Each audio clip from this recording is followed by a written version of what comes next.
Uma boa noite a todos, uma alegria estar aqui nessa quarta-feira.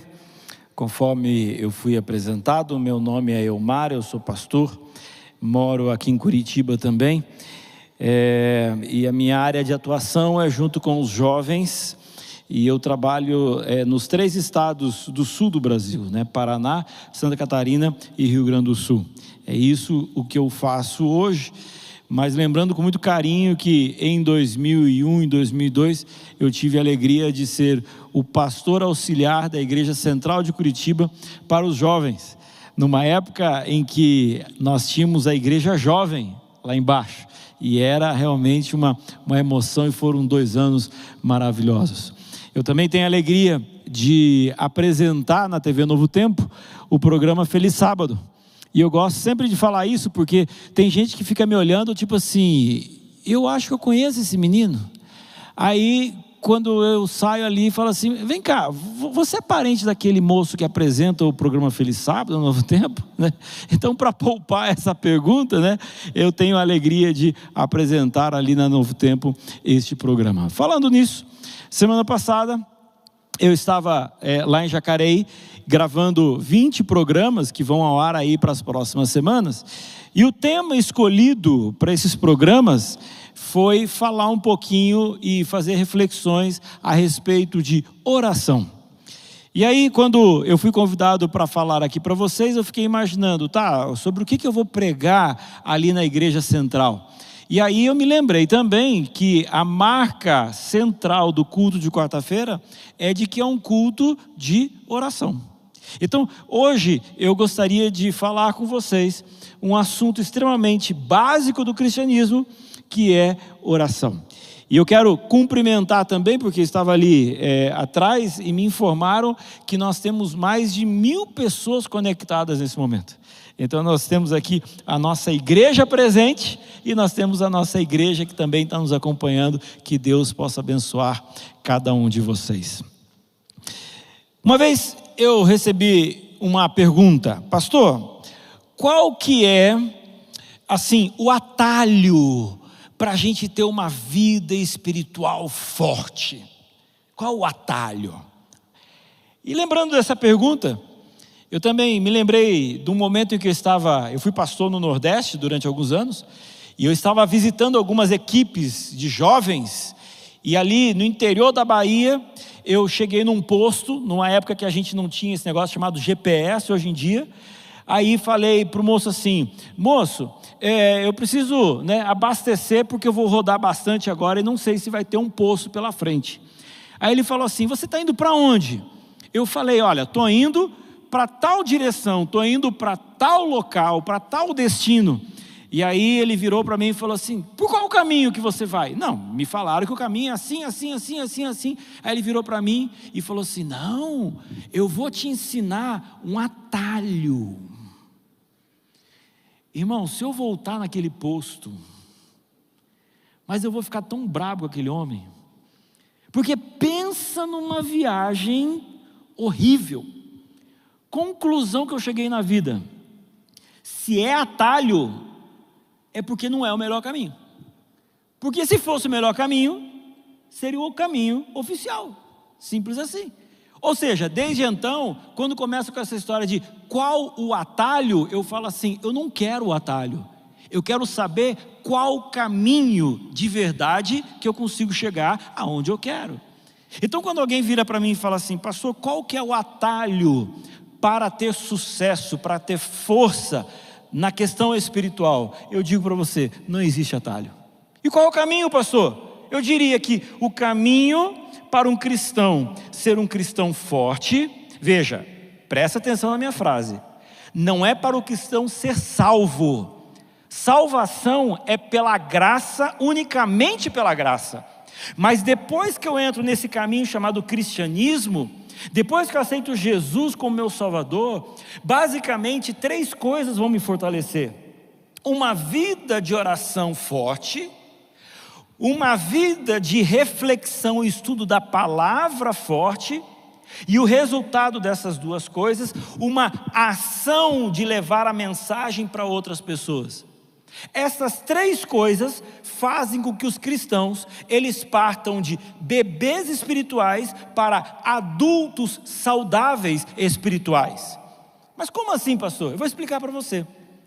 Tem gente que entra na igreja, aos 20 anos, tem a oportunidade de passar pelo tanque batismal e é batizado em nome do Pai, do Filho e do Espírito Santo. E quando você sai da água, você tem 20 anos de idade, mas espiritualmente você é um bebezinho. E para você crescer, para você ficar forte, para você se desenvolver, você precisa ter uma vida de oração, uma vida de estudo, uma vida de testemunho. E conforme você vai ficando cada vez mais forte, isso tem que crescer. Mas o que eventualmente acontece na igreja? A pessoa, ela se batiza aqui, ela tem 20 anos. Ela sai com uma bebezinha espiritual e 5 anos depois, ela continua uma bebezinha espiritual. 10 anos depois, continua uma bebezinha espiritual. Irmãos, tem gente que vem à igreja há 50 anos e é um bebê espiritual. Por quê? Porque não desenvolveu uma vida de oração, uma vida de estudo, uma vida de testemunho. Então você fala assim para mim, pastor, qual que é o atalho? Eu não conheço um atalho. Se você quer ser um cristão forte, se você quer ser um cristão que seja desenvolvendo na carreira ali para conhecer cada vez mais a Cristo, você precisa, indubitavelmente, passar por uma vida poderosa de oração. E quando se fala a respeito de oração, quem é que pode nos ensinar princípios a respeito de oração? Eu gostaria que você abrisse a Bíblia, por favor, em Mateus capítulo 6. E nós vamos permitir com que o próprio Jesus nos ensine algumas questões a respeito de oração. E em Mateus capítulo 6, versículo 5, diz assim: E quando orardes, não sereis como os hipócritas. Ou seja, Jesus está falando que tem uma galerona que não ora nada, mas tem aqui um pessoal que ora, mas eles oram e eles são hipócritas. E Jesus está falando assim, olha, esse camarada que ora e que é hipócrita, vocês não podem ser iguais a eles. Só que na sequência está falando da hipocrisia que Jesus estava vendo na hora, de gente que chegava na frente da igreja e ficava gritando, alardeando, querendo aparecer. Só que quando a gente fala e entende a palavra hipocrisia, hipocrisia vai muito mais além do que isso. O que é hipocrisia? Hipocrisia é você fingir ser aquilo que você não é. E para Deus, a hipocrisia é algo que pode atrapalhar a sua relação com Ele, o seu contato com Ele e a sua vida de oração.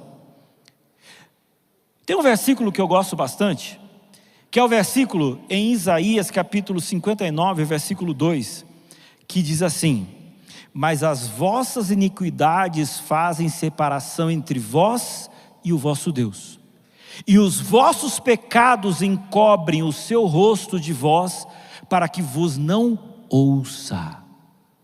Olha que interessante. A Bíblia está falando que por causa dos nossos pecados, o próprio Deus, Ele simplesmente fala assim, não estou ouvindo você.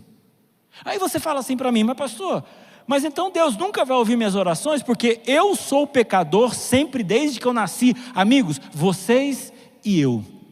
A diferença é que alguns chegam na presença de Deus acariciando os seus pecados. Alguns chegam na presença de Deus querendo ser aquilo que não é e tentando enganar a Deus como se isso fosse possível.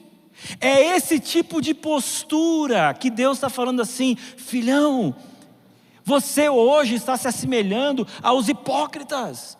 Seja verdadeiro, Você é pecador, assuma a sua posição de pecador e assuma a posição de que você quer que eu perdoe os seus pecados e assuma a posição de que você precisa mudar de vida.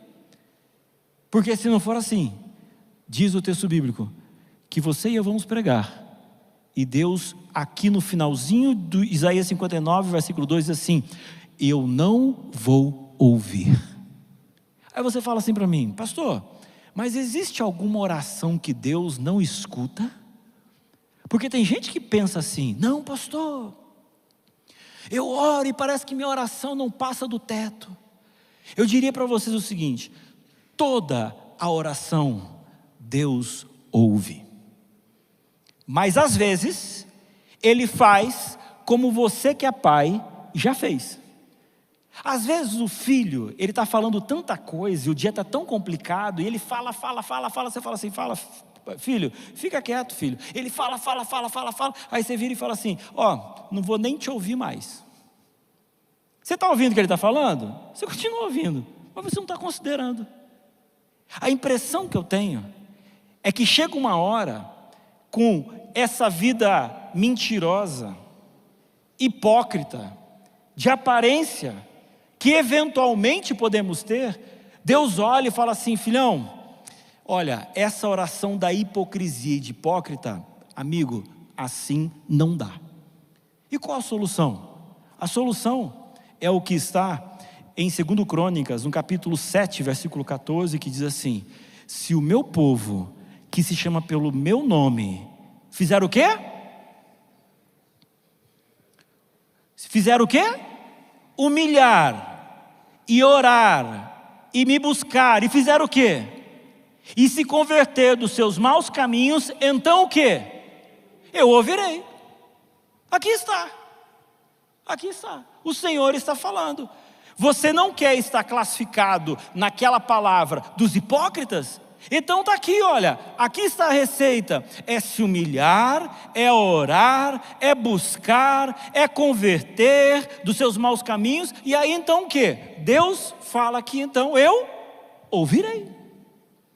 Então, quando em Mateus, e voltando agora para Mateus, Jesus, ele está falando: gente, não ore como os hipócritas. Tente entender como se fosse algo um pouco maior do que simplesmente alguém vir aqui e estar falando alto, como é o exemplo aqui. E faça uma autoanálise, como que você está. E se você perceber que em algum momento você pode estar comparecendo na presença de Deus, numa postura hipócrita, siga o caminho de 2 Crônicas, capítulo 7, versículo 14. Ali está a fórmula. Um pouco mais à frente, Mateus capítulo 6, versículo 6 diz: tu, porém, quando orares, entra no teu quarto. Amigos, oração é relacionamento. Simples assim. Por isso que a Ellen White, numa frase conhecidíssima, fala assim: oração é abrir um coração como se fosse ao quê? A um amigo. Porque amigo, você sabe o que é um amigo. Amigo é aquele que você conversa, aquele que você dialoga, é aquele que você não utiliza de entonações de voz, eventualmente. É aquele que você não fica falando um vocabulário diferente quando você está na presença dele. Você é você. Então, vida de oração é vida de relacionamento. E vida de oração não é uma vida necessariamente coletiva. Tem pessoas que oram quando vem à igreja. E tem pessoas que oram quando o pastor ora aqui da frente. E o próprio Jesus, ele está dizendo o seguinte: tu, porém, quando orares no teu quarto, amigo, é você e Deus. É você e Deus. Ajoelhado do lado da sua cama. Não dependa da fé de um pastor. Não dependa de estar num lugar para orar. Mas a Bíblia e Jesus é muito claro ao falar: tu, porém, quando orares, entra no teu quarto. E aí, no finalzinho do versículo 6, e já no versículo 8, tem uma palavra que é repetida 3 vezes, E aí ela começa a me chamar a atenção. Porque no final do versículo 6, a palavra é Pai. Um pouco mais à frente do versículo 6, a Bíblia traz novamente a palavra Pai. No versículo 8, no finalzinho do versículo 8, mais uma vez a palavra aparece Pai. E a primeira palavra da oração do Pai Nosso que Jesus nos ensinou foi Pai. Isso fala muito sobre quem é Deus. Isso fala muito a respeito do tipo de relacionamento que Ele quer ter com você. Quando eu imagino a criação, eu fico assim abismado com a cena de Adão ali, um boneco no chão,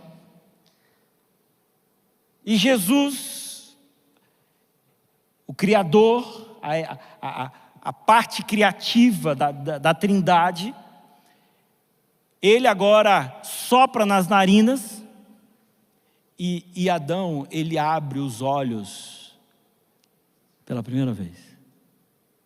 E sabe qual é a primeira cena que Adão vê? A primeira cena que Adão vê é o rosto do seu Criador. Ele não viu o céu, ele não viu a árvore, mas quando ele abriu os olhos, ele deu de cara com o seu Criador. Agora, quando ele olhou para o seu Criador, você já imaginou qual foi a reação de Deus para com ele? A impressão que eu tenho é que naquele momento que Adão abriu os olhos, Jesus sorriu. Sabe por que ele sorriu?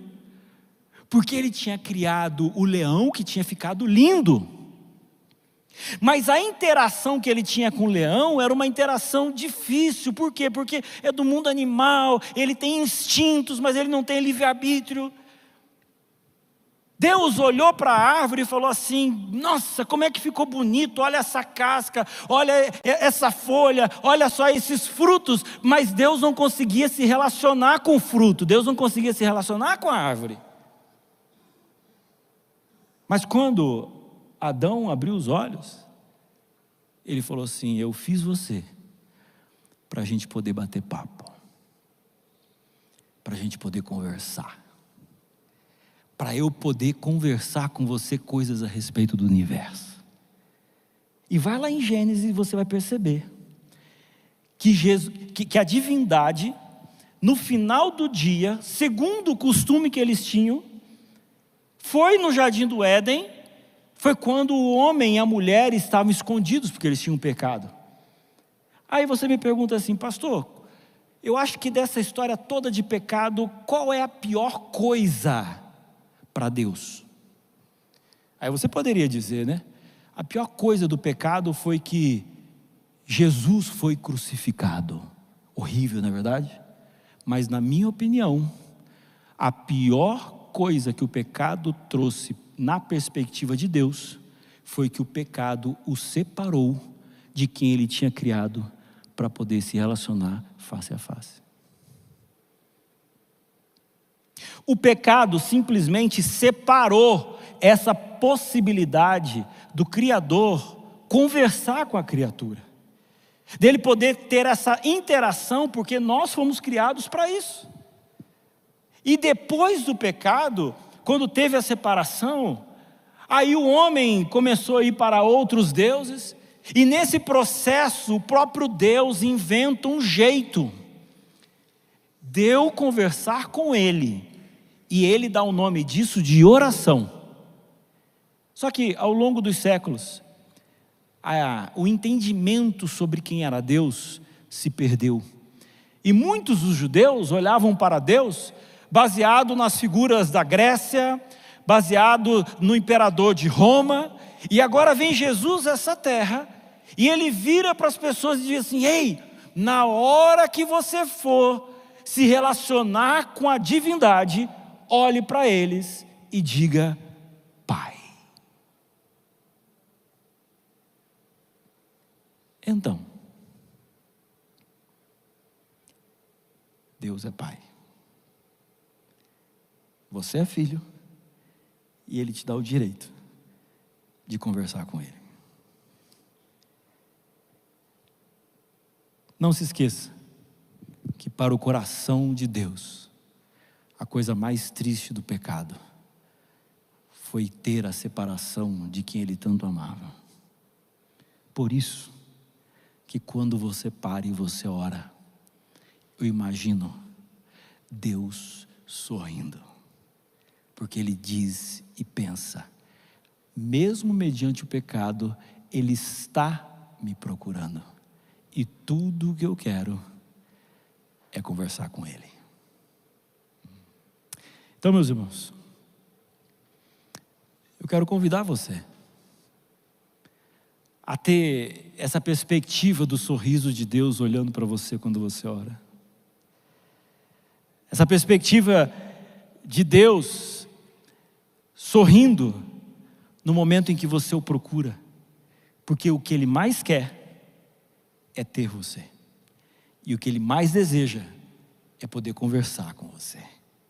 Por isso que no momento em que Ele foi explicar a respeito de como devemos orar, Ele diz, você deve orar olhando para o céu e falando, Pai, porque é isso que eu sou de vocês. Agora, o que mais que eu poderia tirar desta oração que o Senhor deixou para a gente? E quando eu estava preparando essa mensagem, eu entendi que eu poderia separar pelo menos 3 ou 4 coisas da oração do Pai Nosso, e não conseguiria separar e explorar todas as ideias. Então eu separei 2 ou 3, sendo que uma delas é a que está no versículo 12, que diz assim, e perdoa-nos as nossas dívidas, assim como nós temos perdoados aos nossos devedores. E por que eu separei esse versículo da oração do Pai Nosso para poder trazer para vocês? Eu vou dizer.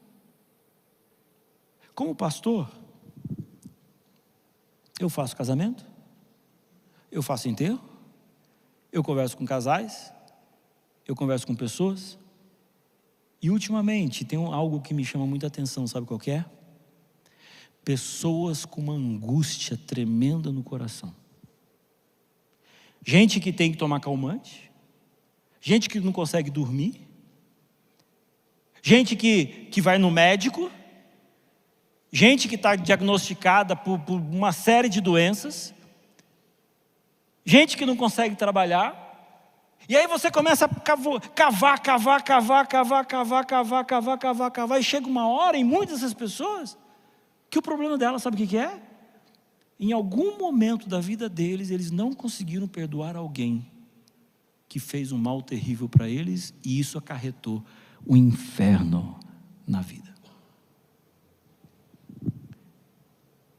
E não raro, quando eu falo sobre esse assunto, na igreja, sempre chega um e-mail, sempre chega uma mensagem pelas redes sociais, de uma história horrível, de gente que estava angustiado, não conseguia perdoar, sofrendo, e de repente a graça do Senhor Jesus bateu, entrou e se resolveu.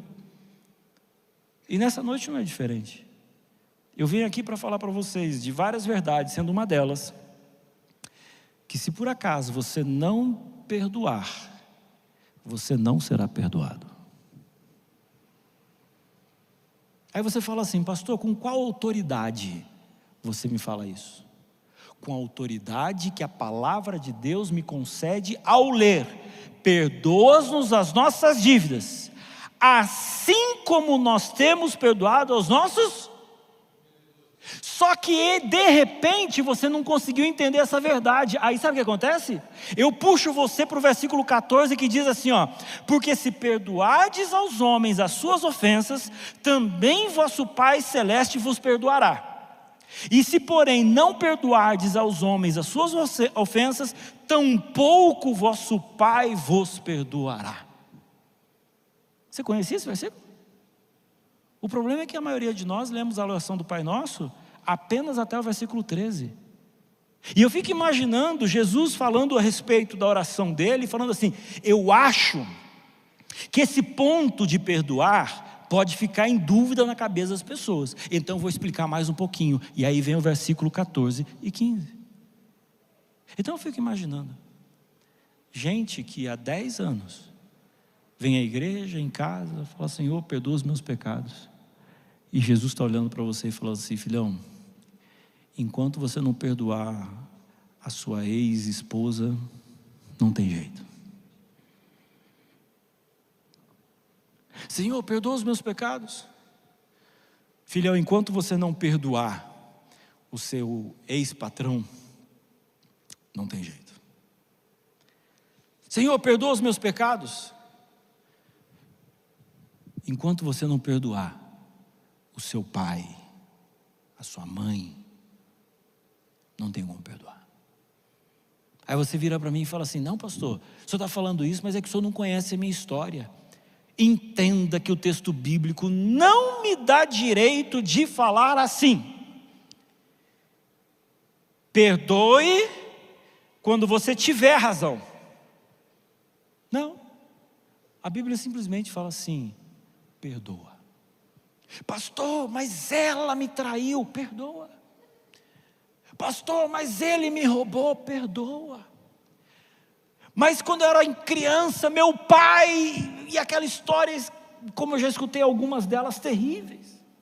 Filha, você tem 25 anos, seu pai morreu, você tem traumas da infância que precisam ser tratados, mas talvez a coisa mais importante seja conseguir colocar perdão no seu coração, pelo monstro que o seu pai foi. E essa é uma história verdadeira? No dia seguinte, a menina me procurou com olhos vermelhos, inchados. Pastor, depois da nossa conversa de ontem, eu chorei quase que a noite inteira. Mas na madrugada eu orei a Deus e falei assim: Senhor, coloque no meu coração a capacidade de perdoar o que meu pai fez em mim. E ela falou assim: pastor, na madrugada eu senti como se Deus estivesse tirando de mim assim, tudo que eu tinha sentido. E eu tive depois disso a melhor noite da minha vida dos últimos 20 anos. Porque perdoou. Eu fazia teologia, e no terceiro ano de teologia a gente tem que fazer um período de evangelismo. E eu fiz meu evangelismo na cidade de Rio Claro, no interior de São Paulo. E eu dei estudos bíblicos, e uma das famílias que estava preparada para serem batizadas, o batismo seria no sábado à noite, e no sábado de manhã, aquela mulher chegou no auditório, completamente transtornada. Eu olhei e falei assim: mas cadê seu marido? Porque batizaria ela, o marido, a filha e o filho. E aí ela falou assim: pastor, ele fez uma coisa que eu nunca vi ele fazendo. Essa noite ele saiu, bebeu e chegou bêbado em casa. Eu falei: mas ele não bebe? Ela falou: então, pastor, ele não bebe. Só que aconteceu isso, e a gente não sabe o que está acontecendo. E aí eu peguei e fui na casa deles, e a gente sentou lá, e eu falei assim: por favor, eu quero conversar com você. Aí eu comecei a conversar com ele. Aí ele falou assim: pastor, eu não era cristão e me casei tarde, mas eu, por alguma razão, tinha no coração a vontade de casar com alguém, e eu queria ser virgem, e eu queria que a minha esposa também fosse. E durante todo o período do namoro, hoje, fulano de tal, que é minha esposa, falou que nunca tinha tido nenhum tipo de relacionamento com ninguém. E nós nos casamos. Só que tempo depois, aconteceu que depois de casado, ela me confessou que antes já tinha tido alguma coisa na infância, na adolescência. E pastor, desde aquele dia, eu fiquei com uma raiva tão grande na minha esposa, no meu coração. Eu não consigo perdoá-la. E aí, eu pensando que amanhã eu ia me batizar, mas com esse rancor no coração, esse problema no coração, eu desesperei, eu fiz uma besteira. Como é que pode um negócio desse? E falando e chorando, um senhor de uns 40 anos mais ou menos. Aí depois eu deixei ele num canto, chamei a esposa, conversei com ela em prantos, contou a história, falou: pastor, mas eu amo meu marido, eu pedi perdão, eu fiz uma coisa errada, mas eu estou tentando resolver, e começou a falar. Eu olhei para aquela situação e pensei: o que eu vou fazer? Eu era um garoto de 18 anos, o Espírito Santo me tocou e nós nos ajoelhamos no centro da sala daquela casa, uma casa pequena. Do lado direito ele, do lado esquerdo ela, e eu com a mão nos ombros dele, comecei a orar. E a minha oração era: Senhor, que aqui possa ter um milagre, e que eles possam aprender sobre perdão e possam se perdoar. E fui falando, orando. Em algum momento, eu vi quando os corpos se mexeram, e eu senti quando eles se abraçaram, em lágrimas. E ele pedindo perdão para ela pedindo perdão para ele. E a bênção que naquela noite, no ano de 1992, aquela família completa foi batizada, amém? Coisa de uns 2 meses atrás, uma moça, que já é quase uma senhora, entrou em contato comigo pelo Instagram, e falou assim: pastor, você não vai lembrar de mim porque eu era uma garotinha, mas eu sou aquela menina, filha de fulano, nós nos batizamos em Rio Claro. O senhor lembra? Eu falei: claro que lembro. Pastor, todo mundo na igreja até hoje, amém? É isso daí, você está entendendo? Então tem hora que você tem que, de uma vez por todas, colocar no seu coração o perdão. Pastor, mas o outro está errado, é o outro, não importa. O Senhor Jesus está falando assim hoje: se perdoados as nossas dívidas, assim como nós temos perdoados os nossos devedores, o Senhor irá lhe perdoar.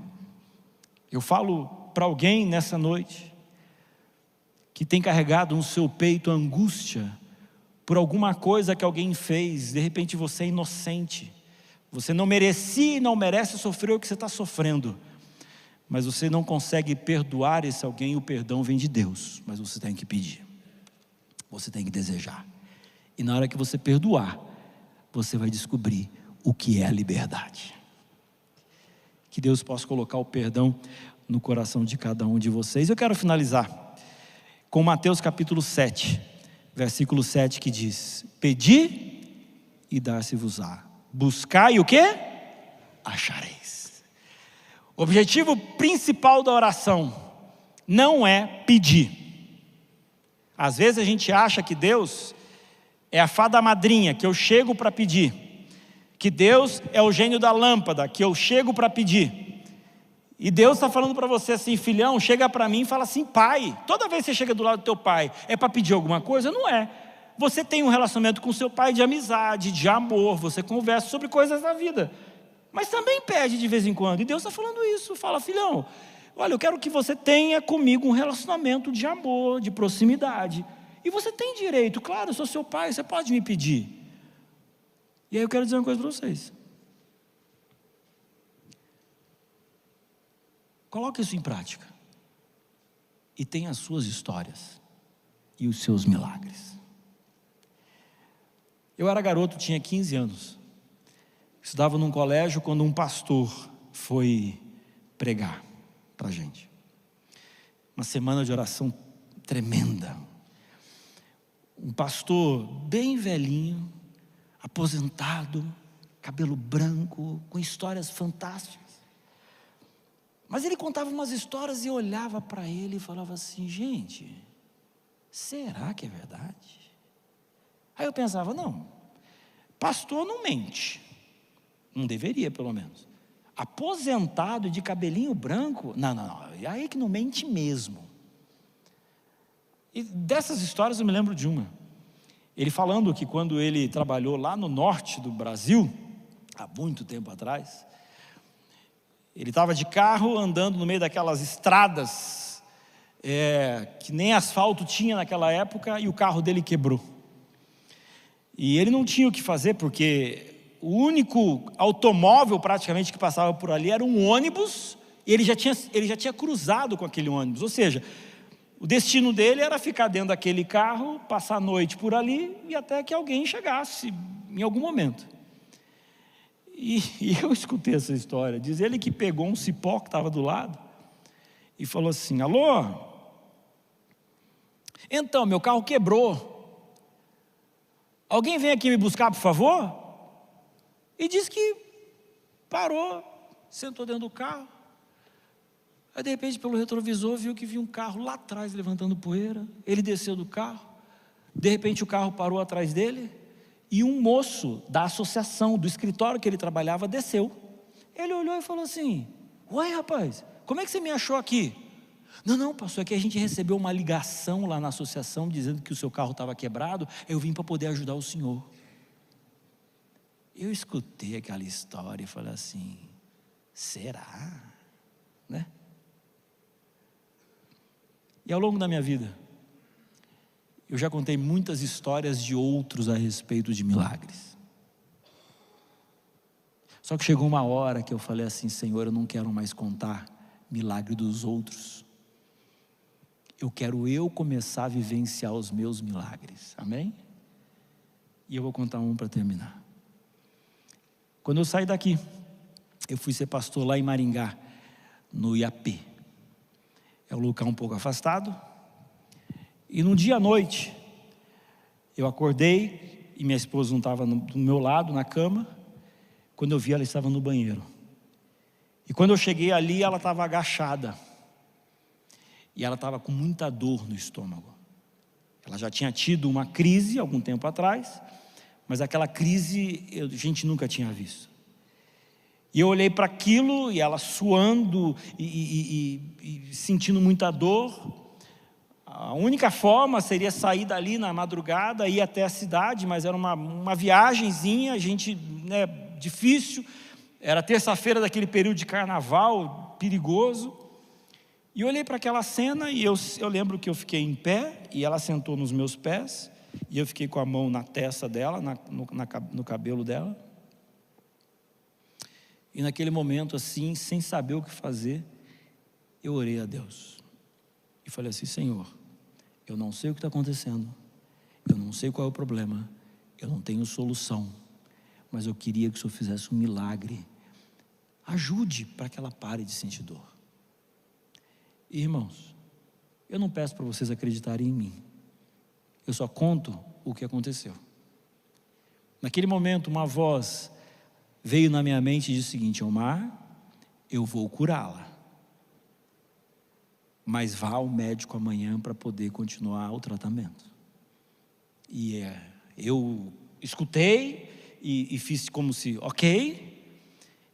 Irmãos, eu acabei de fazer assim. Eu senti o corpo dela soltando em cima do meu pé. Ela olhou para mim e falou assim: eu acho que passou. Levantou, foi deitar. Eu fiquei no banheiro sem entender direito, porque a gente ora pedindo milagre, mas quando vem a gente não sabe o que faz, não é verdade? E no dia seguinte eu contei para ela, falei assim: Ellen, no exato momento que minha oração acabou, a sua dor passou. Deus atua, amém? E Deus está falando para você: batei, e o quê? Dar-se-vos-á. Deus tem muito mais para dar do que você tem pedido. Sabe para quê? Para que você possa pedir cada vez mais. Porque Deus, Ele é Pai. Que Deus possa abençoar a sua vida e que você possa ter uma vida de oração mais constante, mais forte, mais íntima, e que você possa crescer espiritualmente, e que você possa ser conhecido como um homem de oração e uma mulher de oração. Amém? Vamos ficar em pé e vamos orar. Grandioso Deus, maravilhoso Pai, louvamos o Teu nome, Senhor, por Teu amor e bondade. E obrigado porque o Senhor nos permite chegar em Tua presença chamando de Pai. que possamos desenvolver essa intimidade, que possamos entregar a nossa vida em Tuas mãos. Tire dentro de nós a hipocrisia, o pecado acariciado, que o nosso coração possa ser um coração perdoador, e que desta forma, Senhor, as nossas orações possam ser ouvidas e respondidas pelo Senhor. Que essa mensagem possa ter feito sentido no coração de muitas pessoas, e que o Seu Santo Espírito continue trabalhando na nossa vida, em o nome de Jesus. Amém.